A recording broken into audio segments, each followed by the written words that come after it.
Amém. Podem se assentar. As crianças podem ir para a salinha. Gente, eu estou toda aqui apoiada, né, no negócio. Na última pregação, eu fiquei assim várias vezes. Não reparem, não, é que deu certinho aqui, ó. Por incrível que pareça, né? Eu achei que isso aqui fosse ficar alto para mim, mas deu certo. Então, abram comigo em 1 Reis 19. Eu vou falar bastante coisa, vamos ver se eu consigo falar rápido. Mas o importante é vocês entenderem. Mais pertinho, assim. Assim? Assim? Assim, tá. Melhor? Agora sim. Então, vamos lá. 1 Reis 19, no versículo 2, diz assim: Então Jezabel mandou um mensageiro a Elias para dizer-lhe: que os deuses me castiguem se amanhã, a esta hora, eu não tiver feito com a sua vida o mesmo que você fez com a vida de cada um deles. Elias ficou com medo, levantou-se para salvar a vida, se foi e chegou a Berseba, que pertence a Judá, e ali deixou o seu servo. Ele mesmo, porém, foi para o deserto caminhando um dia inteiro.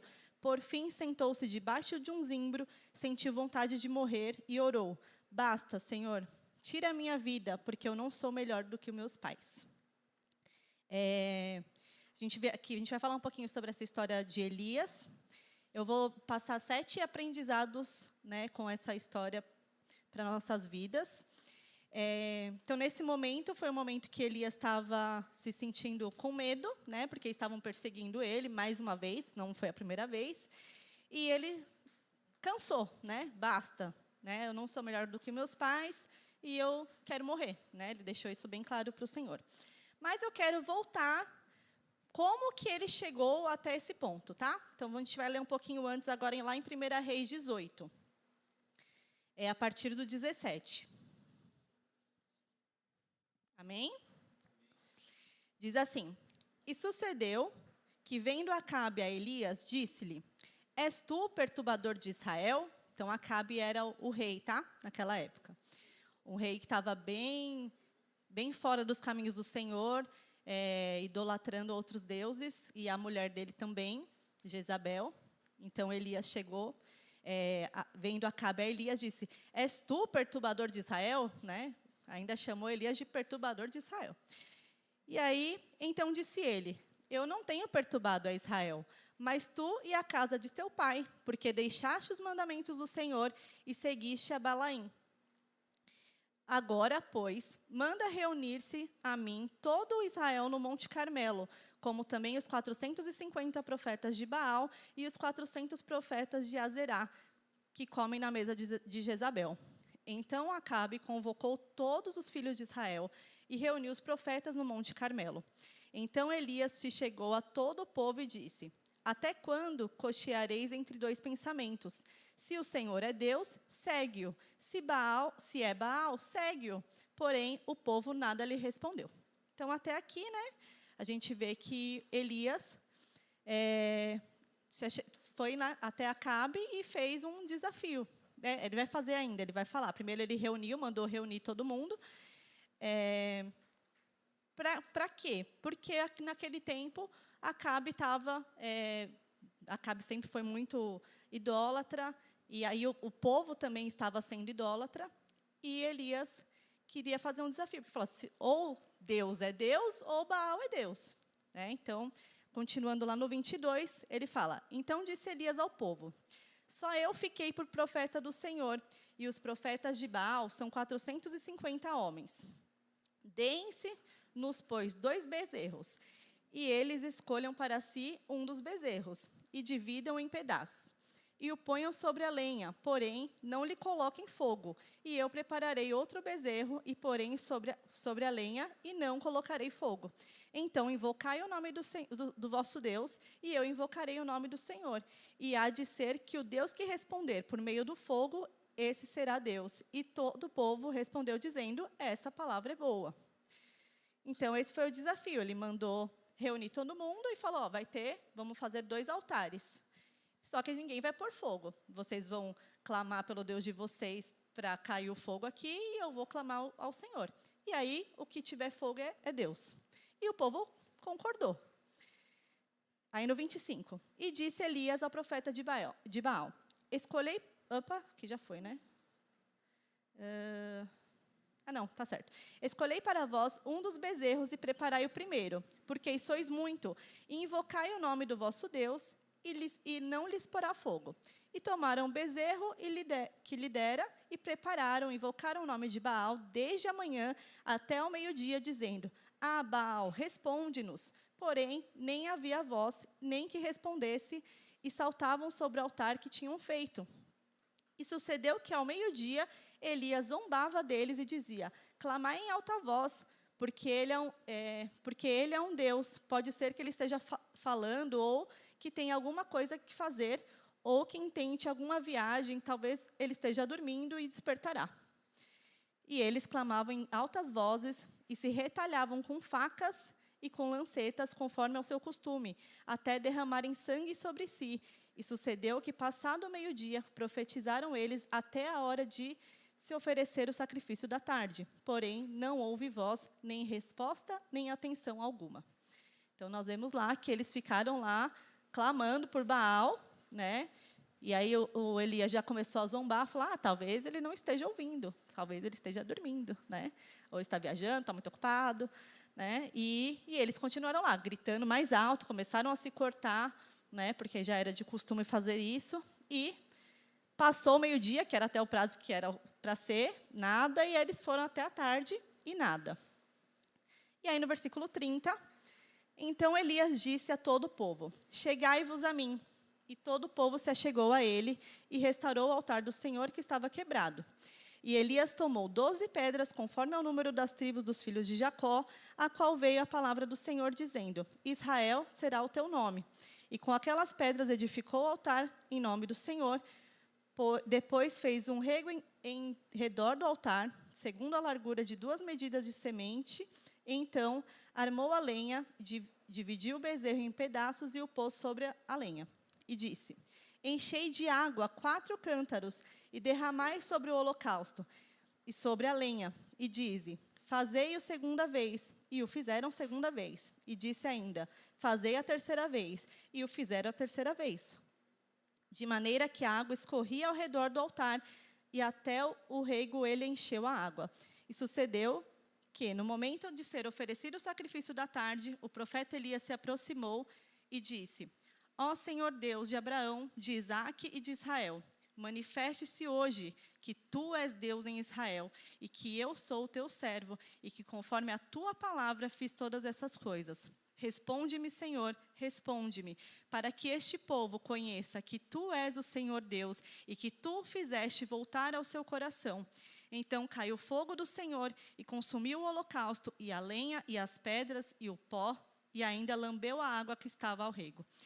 O que, vendo todo o povo, caíram sobre o rosto e disseram: só o Senhor é Deus, só o Senhor é Deus. E Elias lhe disse: lançai mão dos profetas de Baal, que nenhum deles escape. E lançaram mão deles, e Elias os fez descer ao ribeiro de Quizon, e ali os matou. Rapidinho, uma pausa para a água. Então, nós vemos, ele não só colocou em cima do altar, mas ele jogou água 3 vezes, né, para deixar bem molhado. Mas o Senhor o respondeu prontamente com fogo e consumiu tudo. E disseram: só o Senhor é Deus. Porém, né, então a gente viu aqui, este Elias, né, que fez tudo isso lá, que chamou para esse desafio, que estava ali confiando em Deus. Então a gente vê um Elias que não tinha medo, né, um Elias que estava confiante no Senhor, que estava em posição de serviço e estava disposto a fazer aquilo que Deus mandou. Amém? A gente vê um Elias super corajoso ali, você imagina, 450 de Baal, mais 400 de outro, e ele lá falando: não, só o Senhor é Deus. Então, é uma coragem, assim, admirável, né? Em nenhum momento ele pensou: ai, mas e se o Senhor não fizer? Né? E se não for da vontade de Deus? Né? Ele não desconfiou em nenhum momento, ele foi ali firme. E aí, quando a gente vê lá no 19, que é o que a gente leu no começo, né, que... logo em seguida, né, que aconteceu tudo isso, Jezabel ficou furiosa, né, Jezabel, que era a esposa de Acabe, e porque tinham matado, né, os profetas de Baal, e ela ficou furiosa e mandou perseguir o Elias para matar. ele. E ele ficou com medo, né? Então, nem parece a mesma pessoa, né? Do que a gente leu num capítulo e a gente lê no 18 e a gente lê no 19. Porque a gente fala, está escrito, Elias ficou com medo. Né? E ele não só ficou com medo, como ele sentiu vontade de morrer. Né? E pediu para o Senhor o levar. Então, o primeiro ponto que eu queria deixar nesse aprendizado de hoje é que a gente não pode confiar na nossa própria capacidade. Né? Elias falou ali, eu não sou melhor do que os meus pais. Né? Mas não era Elias que estava fazendo. E em todas as coisas que Deus fez, não foi Deus que fez, não foram os descendentes que fizeram, né? Os pais dele, como ele disse. Eu não sou melhor que eles, mas nós não somos melhor do que ninguém, mas Deus é sobre as nossas vidas. É Deus quem nos capacita, é Deus quem faz as coisas através de nós. Amém? A gente vê na história de Davi, né, quando ele viu o tamanho lá do gigante, que todo mundo ficou com medo na hora que viu o gigante, e aí Davi falou, não, eu não tenho medo dele. Porque ele falou, você vem com espada, com lanças, e eu vou em nome do Senhor. Né? Então, ele não vê o tamanho do gigante. Então, a gente precisa ter essa confiança, né? Não ter medo, né, das coisas difíceis que a gente tem que enfrentar, porque Deus é por nós. Porque se a gente for pensar na nossa própria força, a gente realmente desanima, né, e fica triste, desanimado, até dependendo do que for, com vontade de morrer. Né? Então, a gente precisa aprender a confiar no Senhor. Amém? Então... em 1 Reis 19, a partir do 5, diz assim, deitou-se e dormiu debaixo de um zimbro, e eis que um anjo tocou nele e disse, levante-se e coma. Elias olhou e viu, perto de sua cabeça, um pão assado sobre pedras em uma brasa e um jarro de água. Comeu, bebeu e tornou a dormir. O anjo do Senhor voltou, tocou nele e disse, levante-se e coma, porque a viagem será longa. Então, Elias se levantou, comeu e bebeu, e com a força daquela comida, caminhou 40 dias e 40 noites até Horebe, monte de Deus. Então, o segundo ponto é, o Senhor, Ele tem misericórdia de nós e Ele cuida de nós. Amém? Nós vemos que Elias estava ali se sentindo derrotado, desejando morrer, mas o Senhor veio com alimento. O Senhor deu pão, o Senhor deu água, e falou, mas Ele não deu pão e água, e falou, pode ficar aí, deitadinho, dormindo triste. Ele falou, não, levante, porque o caminho é longo. Então, o Senhor, Ele nos dá alimento, Ele cuida de nós, mas Ele fala, levanta, né? Faça você a sua parte também. Amém? Continuando, em 1 Reis ainda 19, no 9, aí diz assim, ali entrou numa caverna, onde passou a noite, e eis que a palavra do Senhor veio a ele e lhe disse, o que você está fazendo aqui, Elias? E aí é um outro ponto que eu queria falar com vocês, o terceiro ponto. O Senhor sempre nos encontra. Amém? Às vezes a gente quer se esconder do Senhor, mas o Senhor está em todos os lugares. Né? Em Salmo 139, a partir do 7, diz assim, para onde me irei do teu espírito? Ou para onde fugirei da tua face? Se subir ao céu, lá tu estás. Se fizer no inferno a minha cama, eis que tu ali também estás. Se tomar as asas da alva, se habitar nas extremidades do mar, até ali a tua mão me guiará e a tua destra me susterá. Amém? Então, o Senhor está em todos os lugares. Às vezes a gente quer se esconder do Senhor, mas Ele sempre vai nos encontrar. Então, às vezes, a gente tem a impressão de, o Senhor não está comigo, né? Eu não consigo ver o Senhor comigo, mas o Senhor está sempre ali. Né? Talvez a gente que precise buscar, talvez não, né? É a gente que precisa buscar mais ao Senhor, porque Ele está sempre pronto para estar ao nosso encontro. Amém? Continuando, em 1 Reis ainda 19, no 10. Ele respondeu, depois que Deus perguntou, né, o que você está fazendo aqui? Ele respondeu, tenho sido muito zeloso pelo Senhor, Deus dos exércitos, porque os filhos de Israel deixaram a tua aliança, derrubaram os teus altares e mataram os teus profetas à espada. Só fiquei eu e eles estão querendo tirar a minha vida. Então, a gente vê uma decepção ali de Elias, porque ele tinha feito tudo aquilo, né? aquele desafio e foi tremendo, né? Eu fico imaginando as pessoas que estavam lá de ver realmente o fogo descendo e queimando. Algo extraordinário aconteceu aos olhos de todos eles, mas eles continuaram perseguindo ele, né? Vou continuar. Aconteceu tudo aquilo. Mas teve gente que falou não continuo aqui com o meu Deus Baal e não quero saber, né? E Elias ficou decepcionado com isso. E, às vezes, na nossa vida, a gente cria uma expectativa, né, quando a gente vai fazer as coisas para o Senhor. Para o Senhor, ou até em projetos nossos, quando a gente ora e fala, não, Senhor, o que eu devo fazer, como eu devo fazer? E a gente faz ali um planejamento, cria uma expectativa. E, às vezes, está lá o Senhor com a gente e acontece da forma que tem que acontecer. Só que aí o resultado, às vezes, não é como a gente espera, né? E aí a gente fica como? Triste, decepcionado, né? Elias ali estava se sentindo sozinho, porque, só sobrou eu fiz tudo aquilo, né? O Senhor se mostrou lá como Deus e só fiquei eu, ele ficou ali se sentindo sozinho. Então, nós precisamos saber que nós temos que confiar no Senhor.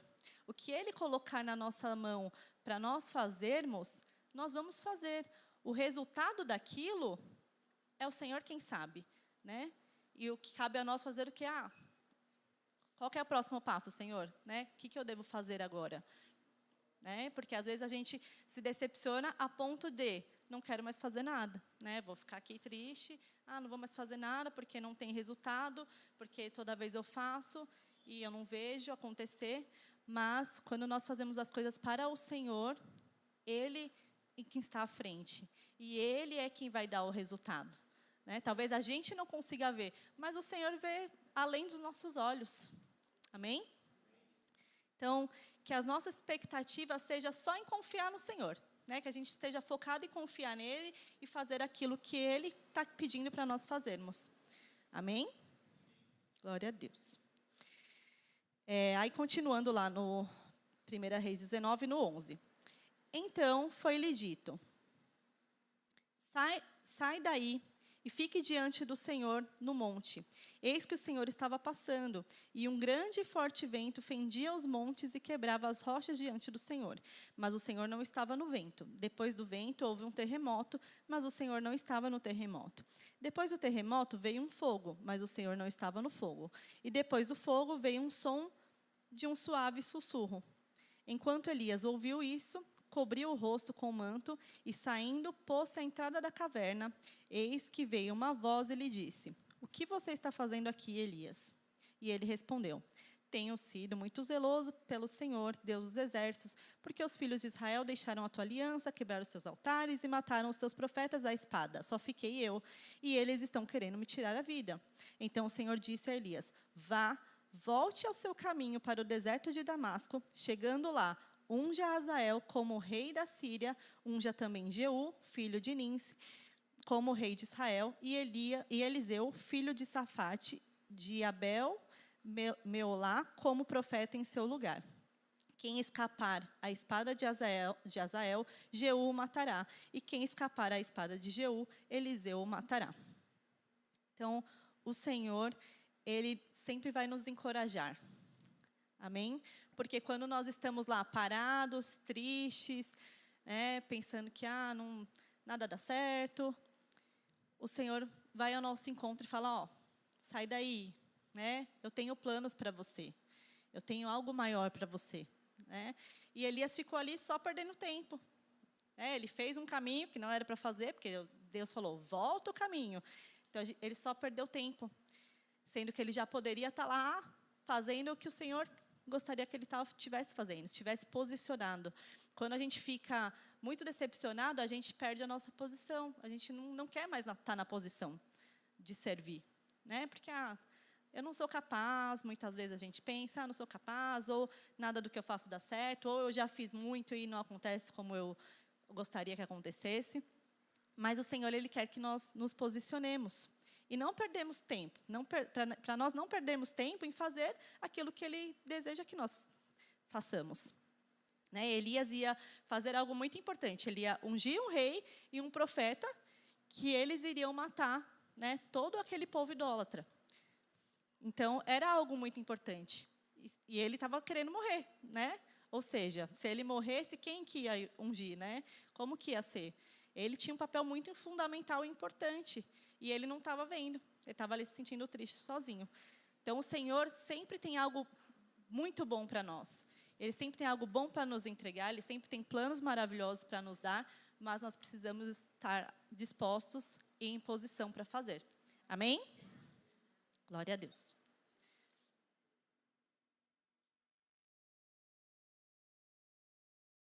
E aí, o quinto ponto, né, que é que se a gente ficar parado, nós perdemos tempo. Então, nós precisamos nos atentar para a gente não perder tempo. Porque, às vezes, a gente fica só chateado, triste, a gente está ali perdendo tempo, sendo que a gente poderia estar fazendo muitas coisas para o Senhor. Amém? E o ponto 6 é... e ainda no ponto 5, né, disso. Em Mateus 5:13, diz assim: vocês são o sal da terra. Ora, se o sal vier a ser insípido, como lhe restaurar o sabor? Para nada mais presta, senão para lançado fora, ser pisado pelos homens. Vocês são a luz do mundo. Não se pode esconder uma cidade situada no alto de um monte, nem se acende uma lamparina para colocá-la debaixo de um cesto, mas num lugar adequado, onde ilumina bem a todos os que estão na casa. Assim brilhe também a luz de vocês diante dos outros, para que vejam as boas obras que vocês fazem e glorifiquem o Pai de vocês que está nos céus. Então, nós somos sal, nós somos luz, né? E para ser luz, a gente vai estar dentro, se a gente estiver dentro de algo, a gente não vai iluminar nada, né? Então, a gente precisa estar na posição para a gente conseguir iluminar. Então, se a gente estiver lá dentro da caverna, só nós, quem que a gente vai estar iluminando? Agora, se a gente estiver em posição, a gente vai iluminar, que é o que o Senhor quer. O Senhor quer que nós estejamos iluminando as outras pessoas, quer que nós sejamos instrumentos dEle, onde quer que a gente esteja. Amém? E o Senhor, no ponto 6, né, Ele não desiste de nós. Né? O Senhor sempre tem novos planos para a nossa vida. Ele sempre vai ter algo novo, desde que a gente busque e que a gente peça, né, esteja lá falando: Senhor, o que o Senhor tem para mim nesse tempo? Né? A gente está em janeiro agora de 2023, né? Senhor, esse ano, o que o Senhor quer que eu faça? Né? Quais são os planos na minha vida pessoal, na minha vida profissional, na minha vida ministerial, né, com os meus irmãos? Quais são os planos que o Senhor tem para mim?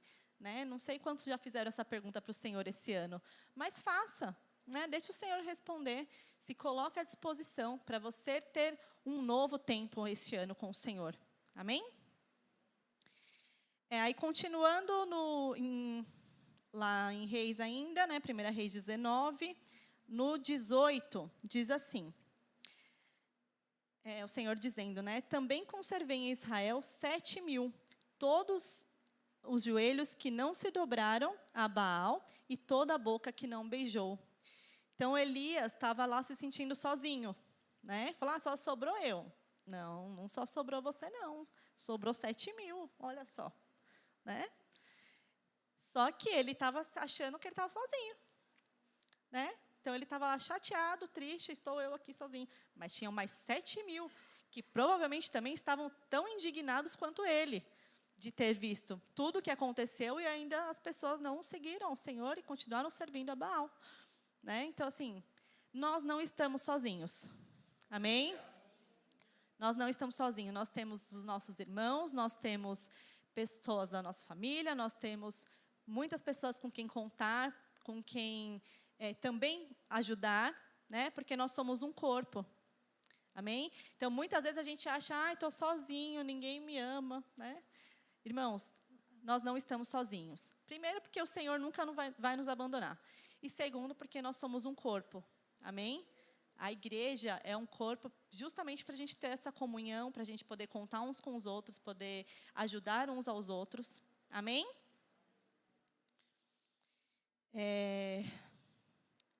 E aí, eu queria ler agora com os irmãos, lá em Mateus 14.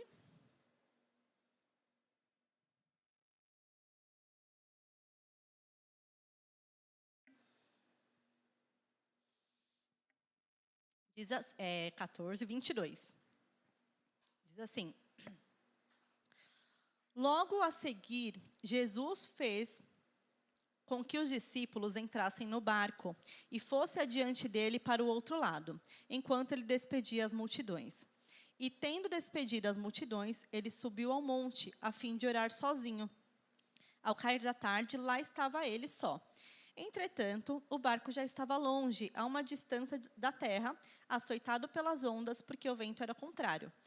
De madrugada, Jesus foi até onde eles estavam, andando sobre o mar. Os discípulos, porém, vendo-o andar sobre o mar, ficaram apavorados e disseram: é um fantasma. E, tomados de medo, gritaram. Mas Jesus imediatamente lhe disse: coragem, sou eu, não tenham medo. Então Pedro disse: se é o Senhor mesmo, mande que eu vá até aí, andando sobre as águas. E Jesus disse: venha. E Pedro, descendo do barco, andou sobre as águas e foi até Jesus. Reparando, porém, na força do vento, teve medo, e começando a afundar, gritou: salva-me, Senhor. E prontamente Jesus estendeu a mão e segurou e disse: homem de pequena fé, por que você duvidou? Subindo ambos para o barco, o vento cessou, e os que estavam no barco o adoraram, dizendo: verdadeiramente o Senhor é Filho de Deus. Amém? Então, nós vemos aqui algo tremendo que aconteceu, né? Então, Jesus, eles estavam lá no barco de madrugada, e aí Jesus estava lá em terra, né? O barco começou a ficar longe, e Jesus falou: nadar para quê, né, gente? Se eu posso andar sobre as águas. Né? Então, Jesus veio andando, né? E aí os discípulos olharam aquilo e falaram: gente, imagina, gente. Você imagina o mar à noite, né? Que é aquele breu. Aí você vê uma pessoa andando assim, tá, tem alguma coisa estranha aí, né? E aí eles logo falaram: não, isso é um fantasma. E aí Jesus falou: não, calma, gente, sou eu, né? Eles reconheceram a voz de Jesus. E aí Pedro, né, muito corajoso, falou: se é o Senhor mesmo, então mande que eu vá até aí.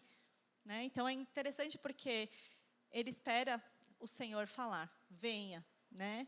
A palavra do Senhor para nós é muito importante. Quando a gente fala assim: a palavra tem poder, né? É porque a Bíblia toda, ela se manifesta através da palavra. Né? Então, Jesus fala: venha. Né? E Jesus fala para nós: venha. Jesus sempre está nos chamando: venha. E Pedro vai lá, começa a andar nas águas. Deve ter sido uma experiência incrível, né? Mas, de repente, ele começa a ver lá um vento aqui, um mar mais agitado, e aí ele começa a ficar com medo. E aí, quando ele sente medo, o que acontece? Começa a afundar, né? E na nossa vida, muitas vezes acontece isso. A gente começa algo muito encorajado, muito confiante, né? Porque a gente sabe que aquilo é realmente plano do Senhor, então a gente vai, faz, acontece. E aí primeiro transtorninho que a gente tem, a primeira dificuldade, a gente já: será que era isso mesmo? Estou com medo. Né? Se Jesus tinha falado para ele vir e ele foi, teoricamente não era para ele ter medo, né? Era só para ele continuar, afinal Jesus estava lá. Mas a gente faz isso, irmãos. Muitas vezes a gente começa: não, vamos lá, vamos fazer tal. Aí, mas aconteceu outra coisa. Aí começa a dar uma desanimada. Isso não vai dar certo. E aí a gente começa a afundar, literalmente. Mas, quando a gente clama por socorro, Jesus aparece. Porque Ele é o nosso socorro. Amém? E aí a gente vê, né, que logo, prontamente, Jesus estendeu a mão e segurou ele. E falou: homem de pequena fé, por que você duvidou? Né? Por que você duvidou? Eu estava aqui. Mas acontece isso com a gente. Né? Às vezes Deus coloca um propósito no nosso coração, a gente vai fazer, e aí acontece qualquer coisa, a gente já desanima, ou já acha que talvez não era para fazer. Né? E aí Jesus fala assim: por que você duvidou? Né? Essa é a pergunta que o Senhor faz para nós. Porque o Senhor quer que nós tenhamos fé nele. E a gente só consegue seguir andando nas águas se a gente manter a fé no Senhor. Não importa o vento, não importa a tempestade, não importa se o mar está agitado, a gente continua olhando para Ele, porque Ele é o nosso alvo. Amém? Jesus é o nosso alvo. E quando nós fazemos as coisas para Ele, a gente tem que olhar para Ele. Amém? Não importa os outros, né? Mas a gente tem que olhar para Ele. As situações vão acontecer, as dificuldades vão aparecer, mas nós olhamos para Ele e seguimos. Amém? Mas se a gente afundar, a gente tem um socorro, porque Ele nunca nos desampara. Amém? Glória a Deus. Eu queria convidar o Ministério do Louvor, que eu pedi para eles separarem um louvor, para a gente adorar o Senhor nesse tempo. Eu queria que vocês se colocassem em pé. Eu vou falar aqui um breve resumo do que a gente falou hoje, sobre esses pontos que a gente falou, né, ouvindo a história de Elias. Para que hoje você viva este novo tempo do Senhor. O Senhor tem novos planos. Talvez a gente não saiba, né, ainda o que o Senhor quer para mim este ano, quais são os planos que o Senhor tem para mim este ano, mas eu creio que o Senhor vai tratar com cada um de nós. Amém? Porque Ele sempre tem coisas novas para nós. Então, a gente falou um pouco sobre confiança, né, sobre a gente não confiar nas nossas próprias forças, na nossa própria capacidade. Né? Então, talvez o Senhor coloque um projeto no seu coração, aí você fala, mas eu não sei, não sou muito capacitada para fazer isso. Mas é o Senhor quem te capacita. Você está disposto? Né? Você está com vontade? Então, é o Senhor quem te capacita. Né? Então, saiba que o Senhor é quem cuida de você. Né? Ainda que você esteja abatido, você esteja triste, Ele é um Deus que supre as nossas necessidades. Ele é um Deus que nos sustenta, né? Financeiramente, espiritualmente, porque Ele é dono do ouro, da prata, de todas as coisas. Então, Ele vai estar sempre cuidando de nós. Ele é um Deus que sempre vai querer te encontrar, não importa onde você esteja, né? Ainda que você esteja lá no seu pior momento, triste, né? Lá dentro de uma caverna, de um lugar escuro, o Senhor vai falar, estou aqui, né? Vim te encontrar, sai deste lugar, vamos viver um novo tempo. O Senhor sempre nos encontra, Ele sempre nos chama. Confie nele sem esperar um resultado conforme a tua vontade, né? Talvez você tenha um novo projeto e você fala, eu vou fazer assim, assim, porque vai acontecer assim, assim, né? Faça, mas confie no Senhor, porque ainda que não aconteça da forma que você esperou, Ele continua sendo Deus. Ele continua sendo o nosso Senhor, aquele que sabe de todas as coisas, porque às vezes a gente tem uma visão muito limitada, né, do que é os projetos que a gente tem. A gente fala, a gente consegue ver só até um ponto, mas o Senhor vê muito além, né? E às vezes Ele te livrou de algo, né, lá na frente que a gente não sabe. Então, às vezes, perdi o emprego, aí está lá triste. O Senhor sabe. Talvez Ele tenha algo melhor para você, ou talvez naquele lugar, se você continuasse, você ia ter uma piora ou algo difícil que poderia acontecer, e o Senhor está te livrando. Então, seja grato no seu momento, seja grato pelo que você está vivendo, seja grato pelo seu trabalho, seja grato pela sua vida, pelos seus familiares, pela sua saúde, né? Porque às vezes a gente está numa situação difícil e a gente só enxerga aquilo, né? Mas se eu tivesse isso, eu ia ser mais feliz. Se eu tivesse aquilo, eu poderia ser mais feliz. Mas e o que você tem hoje? Você não consegue ser feliz com o que você tem hoje? Você tem o Senhor. Ele é o Deus que te dá alegria. Ele é o Deus que te transforma. Ele é o Deus que faz você transbordar. Amém? Não perca tempo, né? Não perca tempo nas suas tristezas, né? Às vezes a gente se sente mesmo triste com as situações, mas entrega nas mãos do Senhor e vai, né? Senhor, estou entregando isso aqui na sua mão e vou continuar aqui no seu caminho, vou continuar seguindo, né? Não desanime, não desista. O Senhor tem planos para nós, né? Mas se coloque em posição. Senhor, qual que é o plano que você tem para mim hoje? O que o Senhor quer que eu faça? Qual que é o desejo do seu coração para a minha vida? Eu quero fazer a minha vontade, eu quero fazer a sua, né? O que o Senhor tem? E por último, você não está sozinho. Ainda que você se sinta muitas vezes sozinho, você não está sozinho, né? Às vezes a gente vai ter decepções com pessoas, às vezes a gente vai ficar triste com alguém, às vezes a gente vai achar que ninguém gosta de nós, né? Vai passar por situações difíceis, mas nós somos um corpo. E o Senhor é o cabeça, né? Ele está acima de todas as coisas. Você não está sozinho. O Senhor não nos abandona. E nós temos que ter este um com o outro. A gente tem essa confiança de um com o outro, né? Ontem a gente fez as ministrações. Foi maravilhoso, irmãos.